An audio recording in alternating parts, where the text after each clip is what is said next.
Welcome back to the channel.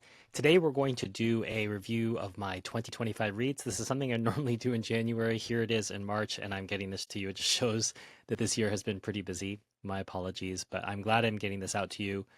Unlike previous years, a lot of the books on this list have already been reviewed on this channel, so I'm going to do more of a speed run through these titles because I've already done reviews on them. And the article, which is linked below in the description, will have links to every single one of the reviews that I did if I did a review for these books. So while you're in the description, feel free to hit like, subscribe, easy way for you to support our work here. So I'll start by pointing out I have a Palestine bookshelf project. So any books that I've read on Palestine are all over there. So I didn't pick individual ones to talk about because I've done all those reviews over there. I'm just going in alphabetical order of categories. So the first one is business and nonfiction. First book in alphabetical order is Careless People by Sarah Wynne Williams. This is her insider memoir of Facebook. Very revealing portraits of Zuckerberg, Sheryl Sandberg. You know, I already had accounts of who she was, but this was very revealing in ways that I couldn't possibly have predicted. And what's funny is Wynne Williams is an idealist that I disagree with in a number of ways, but I think she still manages to put together a fairly honest perspective on her time at Facebook. And it's worth reading. If you are interested in Facebook, if you, like myself, use Facebook pretty actively, not just personally, but professionally, it's worth reading and understanding.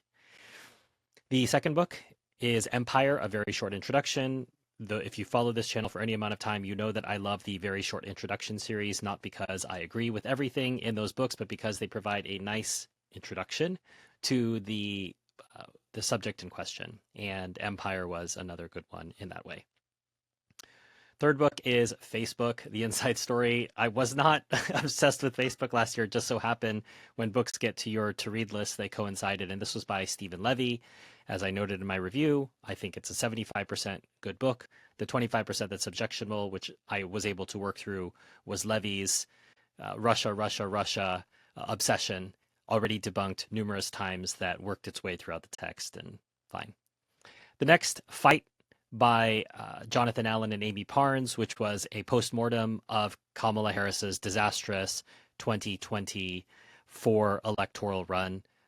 Lots of inside baseball, lots of accounts showing that she wasn't the greatest candidate anyway, but Biden totally put her into a terrible situation. It's just fun to read some of that postmortem. On to a heavier topic. First, They Killed My Father, A Daughter of Cambodia Remembers by Long Ung, which I think has been made into a Netflix film, which I've heard generally good things about. I haven't set aside any time to watch it for the moment. For me, the text was incredibly important and moving. As someone who visited Cambodia recently, I can't recommend it enough for people who'd like to know more about what happened with the Khmer Rouge from somebody who lived through it. It's probably one of the most important books I read last year. Then on the other side, I wouldn't say one of the least important, but just a fun book, Grand Prix, An Illustrated History of Formula One by Will Buxton. Just a beautifully designed book, and I think a great introduction for someone like myself, newer to the sport, and would like to know the history and would like to know how the cars developed and how the ethos of the sport developed. Just a great tabletop book, a coffee table book, and a great introduction to maybe younger people in your life who are interested in F1. Great gift. After that, Made in America by Sam Walton, the man who created one of the largest and most successful companies in the era that I live in, for better or for worse. And it's interesting to see how very far removed Walmart today is from the values that Sam Walton had, particularly towards his employees and particularly towards his attitude about Made in America. He enunciates those in the book very clearly about effectively not quite employee owners, but employee partners, people who you're going to profit share with, people who you're going to give stock options to. And I'm not saying that Walmart doesn't still have some of those practices, but when you have food stamp applications given to your employees when they onboard, it shows you that you are just taking advantage of the system. And, his Made in America initiative, which he outlines in the book, has been disregarded now by Walmart. So anyway, I said what I said in that review. Feel free to go and dig into it a little bit more.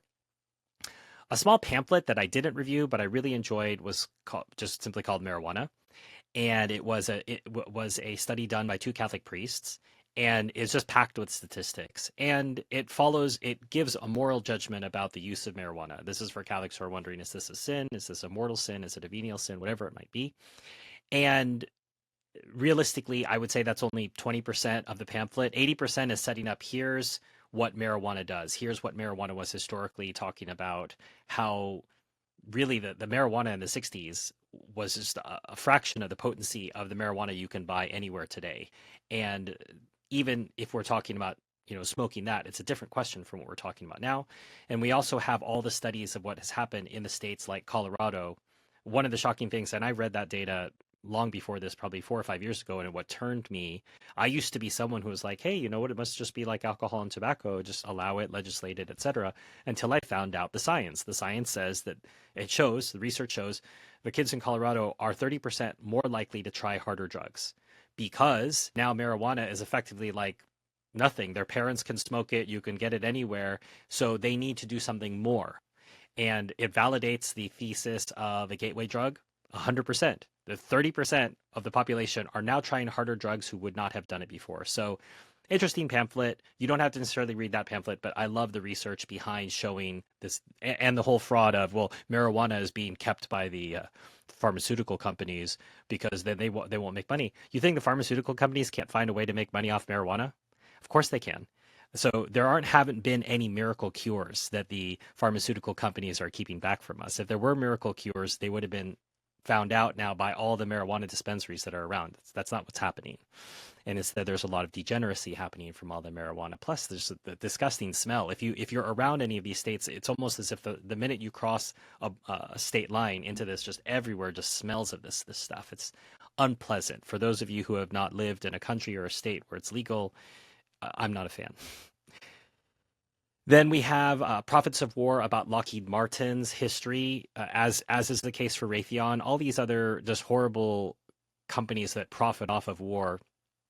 It has very twisted and corrupt beginnings, middles, and not quite endings yet. So another validation for me. I saw the same thing when I read about Boeing.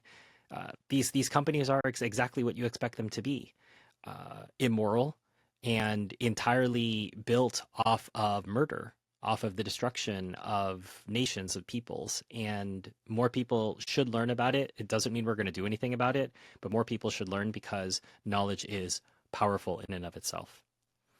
Then I did Bob Woodward's, I think, second book on Trump, which is called Rage. The first one was Chaos, and Woodward had unprecedented access to Trump. Trump just kept talking, and Woodward just had his tape recorder recording the whole time. And the book just shows the president to be what we've all come to learn now because we just endlessly subjected to his nonsense.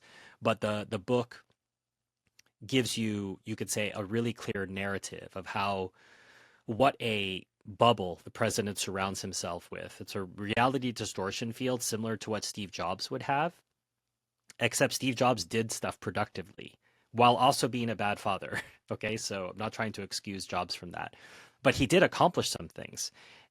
What has the president accomplished? Betraying every campaign promise that he made in 2024.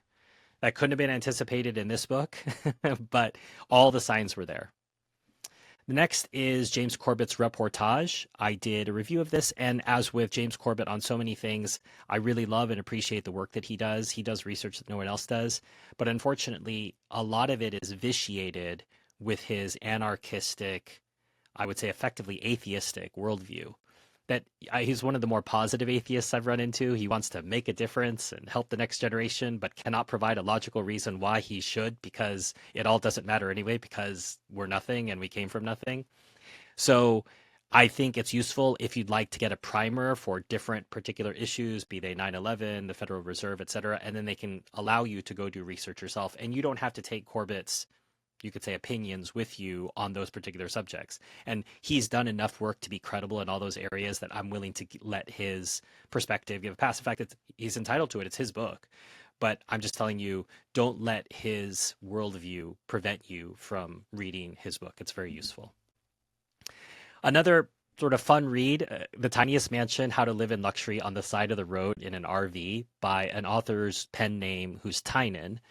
Tynan knows a few people that I know in the digital nomad community. I don't know what his real name is, but he writes a lot of these books on repositioning cruises. So he has an entire business called Cruise Sheets, which helps people get on cruises that don't cost a lot of money. They have to move boats from different locations before. So, for example, let's say a boat is in Norway, but the cruise starts in the Caribbean. Well, they have to move the boat from Norway to the Caribbean to start that cruise. Well, no one's on that cruise except crew, but you can get on that cruise for, I don't know, 80% off. And he likes going on those cruises because there's nobody around and he can there's no internet and he can just type. And he's managed to make a lot of these cruises work for him and build him books, which then he makes money off of, makes a living off of. So just been impressed by him, and I'll read pretty much anything he writes just for fun because they're not difficult reads. This one was to give me a little bit more insight into van life. I have been intrigued by van life for years. Not because I necessarily want to do it, but I love it as a solution to the housing problem in the United States. You can see that the housing problem has caused people to try to find many alternatives, be they tiny homes, be they van life. And I can see a lot of people have bit off more than they can chew. We've seen a lot of, let's say, blowback on tiny homes and van life. But I wanted to find out what are the nuts and bolts. And in this book, he basically breaks down, here's the model I did, here's what I did with the flooring, here's what I did with the bed. And I read it, I almost say academically, because by the end I was convinced I never wanted to do this. I never wanted to live in a van. I might be willing to do it for a year as a fun experiment, but I would never want to do it as a lifestyle. So that the book is, I think, intended for potential van lifers or for people like myself who were willing to be entirely dissuaded from van life by reading it. So check it out, The Tiniest Mansion by Tynan. Last in the business and nonfiction category is The Wealthy Franchisee by Scott Greenberg.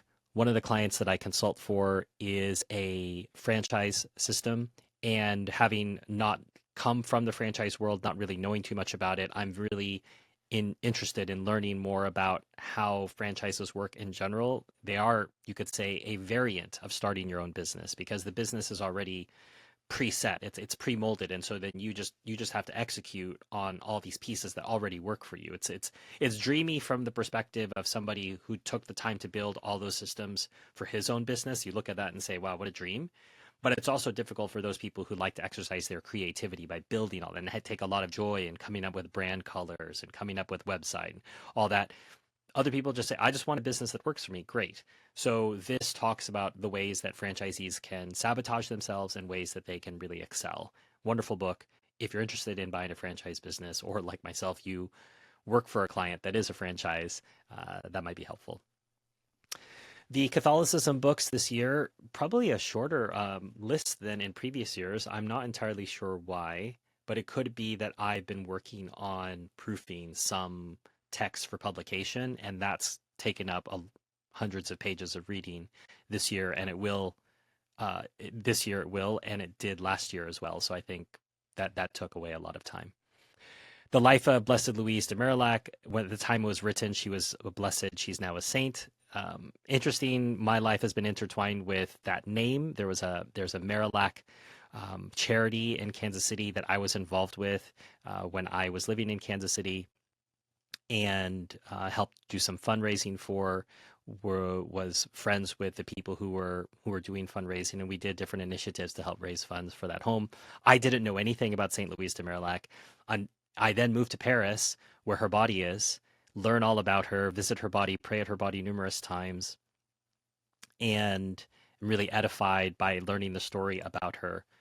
Not far from her is the body of St. Vincent de Paul, and the heart of St. Vincent de Paul is in the same chapel she's in. And then that's the next book, Monsieur Vincent, about St. Vincent de Paul, which almost everybody knows about the Vincent de Paul societies. Well, that came from Father Monsieur Vincent, Father Vincent de Paul, and an incredible man, an incredible apostle of the faith. And he was an advisor of Sister Marie Louise de Marillac. And so their lives were intertwined, and my reading those stories were part of each other too. That strangely enough, after all these years of living in France, I had not taken the time to learn more than the basics. I knew their stories simply by reading the plaques and talking to people about those saints, but really reading the biographies and getting to know them better, I was really, really grateful for that. Third book, Padre Pio. Again, a lot of people might know about this. There was a recent Shia LaBeouf movie, I think, about him. I don't know too much about it, only that I heard bad things about that film. I'm happy to hear otherwise if people want to let me know in the comments. Padre Pio the Stigmatist by Father Cardi, who was a helper on a series called Radio Replies. Padre Pio, unbelievable. He held the stigmata longer than any any person in history.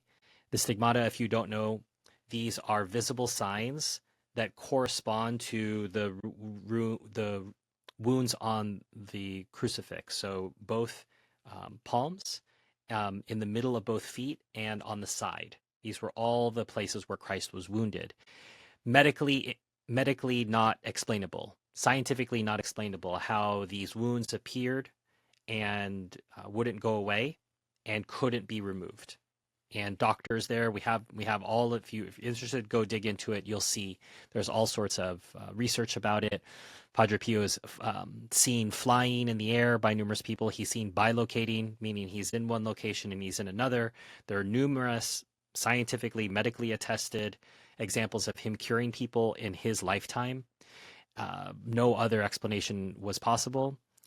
We have people who were Freemasons or communists writing about testimony about what he managed to change them about. So Padre Pio, wonderful. I didn't know many of these stories before reading it, and it's not long. I want to say it's 300. I always say it's not long. It's 300 pages, and I know a lot of people say but keep in mind, when you read as much as I do, a long book is something like 700 or 800 pages. That represents a sizable commitment, but 300 pages is an average size book. So when I say it's not long, I'm not trying to denigrate any effort that I'm always happy when people read.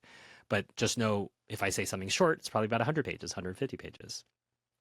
That's close to the length of this last text in this category, The Samurai and the Tea, by Carol Brueggemann Bale, written like a novel, but based on true stories about what happened to Japanese Christians throughout the eras, including their martyrdoms. I think told in a very clumsy way by Scorsese in Silence. This is the whole thing. Scorsese, raised Catholic, is never able to really give a Catholic vision without some kind of compromise.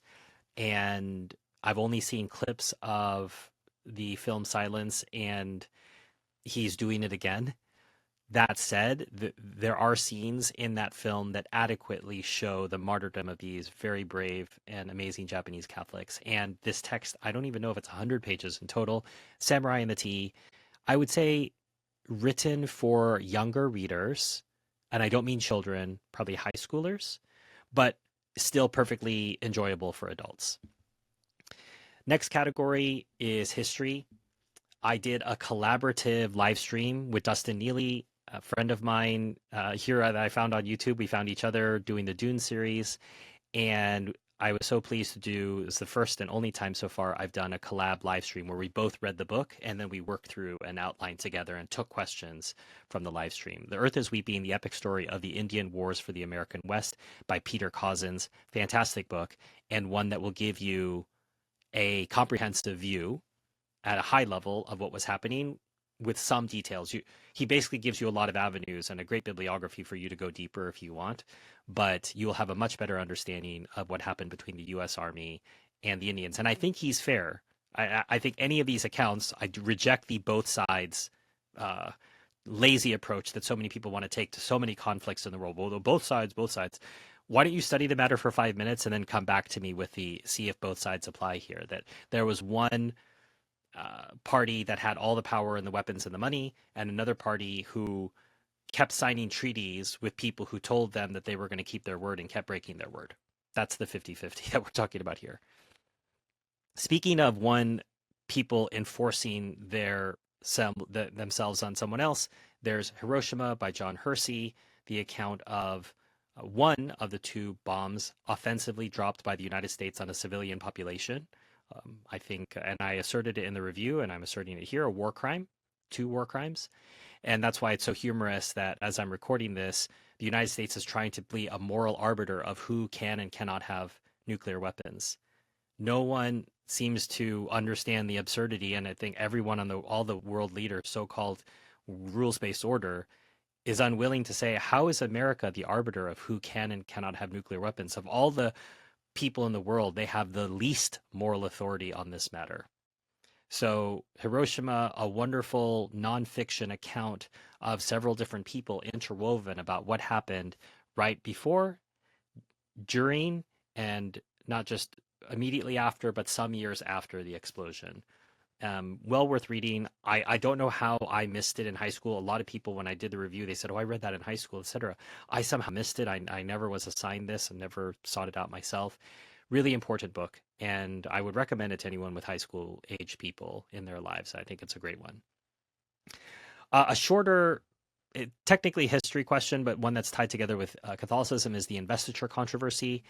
This ties to something probably lesser known by people, but in medieval times, certain duchies, kingdoms were given the ability to nominate bishops. So you have to realize this was a time in which bishops not just had a religious role, but they also had governmental roles. They effectively acted as a mayor or as a sheriff or as a governor, or even you could say more than that in a particular area. And so obviously those monarchs, whoever they might be, or lesser than monarchs, dukes, princes, they knew their people. And so they were in a better position to nominate. However, that could mean they could also nominate people who would just do what they wanted instead of being religious. And that power still had to come back to the Pope. And so this was a permission that was conceded to some people, that those people took advantage of it and nominated people who should not have been there, that were not only corrupt individuals but then bad bishops. And so there was a fight between the papacy and some of these duchies, whatever forms of government they might have been, to retain this power, and was finally settled in favor of the church. But there's always a tension between church and state, and the church is always trying to limit the power of the state. The state wants to take all the power. And we've seen it in today's, where there's no authority outside of the state. There's the state. The state even supersedes your relationship between you and your children. The state assumes that now. And the church was always there to protect that. And the investiture controversy is one of those times when that debate was happening at a higher level than what's happening now. Now it's just happening at such a granular level that the state assumes to become everyone's God. And it is not. It has an important role to play, in a sense, a divinely ordained role to play in our lives, in the sense of authority, not any particular form of government, but authority has an important role to play in our lives. And we have to realize there are limits to all authority except God's. And God's authority supersedes all states, all nations, all peoples. And that's ultimately what all states should be oriented towards. If all states and all peoples were oriented towards God, the world would be a better place. And it will be in the next life, but for now we have to work out our salvation in fear and trembling, and that's conversation for another time. Two more books in this category of history: Operation Paperclip by Annie Jacobsen. I said in my review that Annie Jacobsen has one of the most soothing voices in the history of soothing voices. And if you would like to listen to this on audio, feel free. But I think the challenge is there's so many wonderful points that she makes that if you have the text, you can mark it up a lot more. It's harder to do that in audio form. I'm only mentioning that because you can find her. She appeared on Rogan. She's appeared on a number where you can hear her talk about the book. And I could listen to Annie Jacobsen talk about anything. She has such a soothing voice. But what's funny is that soothing voice is used in service of delivering these really horrific facts about Operation Paperclip and the reality of what it was, which is not, oh, we're bringing over the best and brightest of the Germans to help us. No, we're bringing over a lot of depraved people who did horrible things so that we can build nuclear and chemical weapons so that we can make the world a worse place. And so that we can eventually develop Agent Orange, defoliate Vietnam, kill a bunch of people, create deformities in their population. So Operation Paperclip, if you're at even mildly curious about the lies that our government tells us, this is one of those chapters that you need to read more about. Another, I would argue, lesser known chapter in our history is covered in George Takei's They Called Us Enemy. And you're thinking, George Takei wrote a history book? Well, you have to keep in mind, he was interned in a concentration camp in the United States as a Japanese American. Remember, he was born here, yeah, of Japanese ancestry. And I think it's just useful because it's a footnote. I learned about it in my AP US history class, but I think outside of AP US history, I don't know that most people know about the Japanese internment and realize the sort of incoherence of saying somebody's a citizen until I say they're not a citizen. And that's the dilemma of American citizenship in today's day and age. That if citizenship is my family's been here for a couple generations and we came here legally, nothing wrong. How can you say that I'm not a citizen and I need to go in a concentration camp because someone of my ethnicity is waging a war in a different part of the world? So I go through all of this. It's an excellent book. It's effectively a graphic novel, but it's not a novel. It's a graphic nonfiction um, cartoon, is similar to what Joe Sacco does for Palestine. So They Call Us Enemy. Can't recommend it enough. I would say, again, another top 5 book that I read last year. Finally, getting into novels and short stories. All Our Worldly Goods by Irene Nemirovsky. This is the companion and you could argue prequel to Suite Francaise. Both of these take place, well, both of these take place in wars in France in the early 20th century. I was about to say they both take place in World War II. No, Suite Francaise takes place in World War II. I've done a review of that on the channel. I will put a link in the description as well as a card. That's the only book I'm talking about today that doesn't already exist in the description. The article in the description I talked about. So Suite Francaise is entirely in World War II, but you could say the insights it gives, which is what is happening to the occupied population. What are they thinking? How are they acting? How are they interacting with the Germans? That's Suite Francaise. Prior to that, in All Our Worldly Goods, we have the perspective of a French family going through 2 wars, World War I and World War II, or living out in the countryside. And we obviously, at the heart of it is, I would argue, a love story between this couple. But around it is a family story and then a story about France and then a story about war. Irene Nemirovsky, I could go on all day about her. Suite Francaise is one of my favorite novels of all time. Beautifully written. And if you understand the story about how Suite Francaise got into publication, it's even more poignant. But All Our Worldly Goods, not anywhere near on the level of Suite Francaise, but a great companion piece, a portmanteau between those two, bridging an idea, an inside view of France at war in the early 20th century.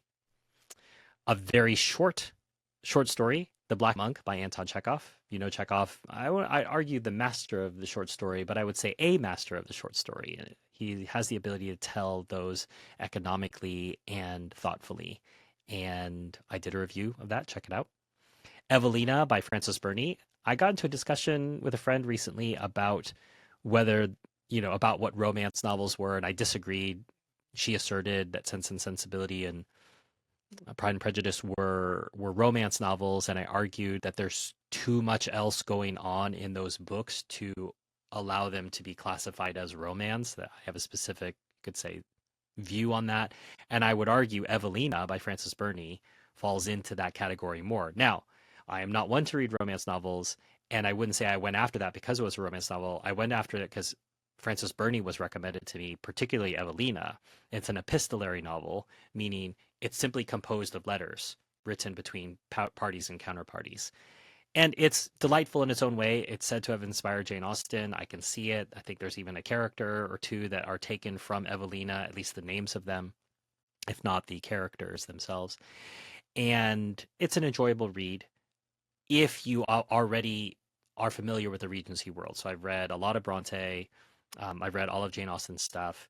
And when you're familiar with that world, then these other appendices can be enjoyable as well. Versus, I think if Evelina is your first foray into the Regency world, it may not be as enjoyable for you. Get a Jane Austen, get one of the Bronte sisters under your belt, and then I think maybe go to Evelina. A fun one, I always like being able to harvest books that I pick up from other places. For the Term of His Natural Life by Marcus Clarke, I'm pretty certain that I picked this up at Port Arthur in Tasmania in Australia. And if you understand that Port Arthur was one of the jails in Tasmania in the time of transportation when they were moving criminals to Australia. And so I bought this book in the gift shop of the prison on Tasmania. And I thought this is a perfect place to have bought this book. And I only wish, because I think I ended up selling that book on, I should have put a little note in there and said, this was bought at Port Arthur. But for the Term of His Natural Life by Marcus Clarke, also a note to myself, there's a apparently quite good made for TV film adaptation of this book, but a great insight into what convict life looked like in Tasmania, one of my favorite places in the world geographically. And it's an interesting read, satisfying ending for me. Uh, that's all I'll say. I said plenty in the review already, so check that out. I, Robot by Isaac Asimov, one of the few books in this list that I've not done a review for on the channel. I continue to be so impressed by Asimov's mind, the order in which he was able to set his universe up and how he was able to see things and tie things together. The Foundation series, the Robot series, and make it all coherent. And we're seeing so much of what was anticipated in iRobot. Now, what happens when I create a thinking machine and it goes beyond my control? We are at the edges of that now. This is the beginning of 2026 when I'm doing this review. And yet all of this was anticipated decades ago by Asimov and other people like him who thought ahead and thought, well, what does that mean? And what should we reflect on? So I haven't done a review of that, but I'm certain I will review another book in the Robot series at some point on the channel. So iRobot is where it starts. Check it out. Truman Capote's In Cold Blood, a harrowing, difficult read, unless you're a true crime person, like my friend Jerry, for example, and then it's just Tuesday for you. But I would say for myself, I'm not a true crime. When I say I'm not a true crime person, I'm certainly fascinated by true crime, but it's not a subgenre that I delve into very frequently. Reading Capote's novelization of a true crime was interesting and helpful in many ways. And I read this actually for a book club with some friends and really enjoyed our discussion. Pebble in the Sky by Isaac Asimov. I did a recent review of that here on the channel. Really enjoyed it. My favorite in that trilogy. And just a reminder that I'm an Asimov stan, apparently. Asimov has a formula. I'm all in for the Asimov formula. And don't apologize when an author has a winning formula that you like. The very last, George Eliot, Silas Marner. George Eliot, such an underappreciated author. She's a very fine writer. And Silas Marner just surprised me. And I say that I don't want to take away any credit from any of my professors, any of the mentors, any of my intellectual heroes. I am certain they probably mentioned Silas Marner or it escaped one of my lists. I know it's been on several lists that I keep up, and it took a very long time to work its way up from the bottom of my to read list up to the top.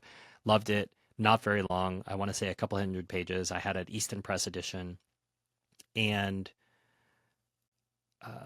just a beautiful, beautiful novel. That's all I can say. And George Eliot, I will continue to read her. And as I say, an underappreciated author. So those are 31 of my reads that I chose from 2025. I read more than 31 books in 2025, but those were the 31 that I selected that I wanted to share with you in this review. If you enjoyed hearing what I had to say, first of all, welcome to the channel. Feel free to look around. There are book reviews going back to 2020 on many different subjects in many different genres, and you'll see varying levels of production. I think the camera was a lot blurrier. I used to hold up books and they looked backwards, and I didn't know what the mirror feature was. But check them out. I've also done previous reviews like this one.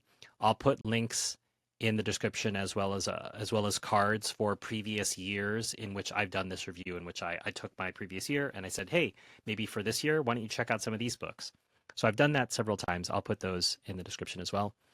If you want to thank me for this presentation, consider using PayPal or buy me a coffee. There's links in the description. If you'd rather support me for free, like or subscribe. Hype, I've already shared that.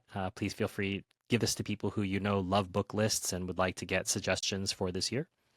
If you want to get early releases of videos like this one, as well as a monthly exclusive video behind the scenes, answering questions, there's Patreon and YouTube membership. Choose whichever one you want, and you'll get access to that. If you'd like to nominate a book for the future, my Amazon wish list is below. You'll see books about Palestine. That's obviously for my Palestine bookshelf project, but things that are not about Palestine are for this project. Feel free to buy a book, send it my way, and I will do my best to review it in a timely manner. Until next time, enjoy your reading.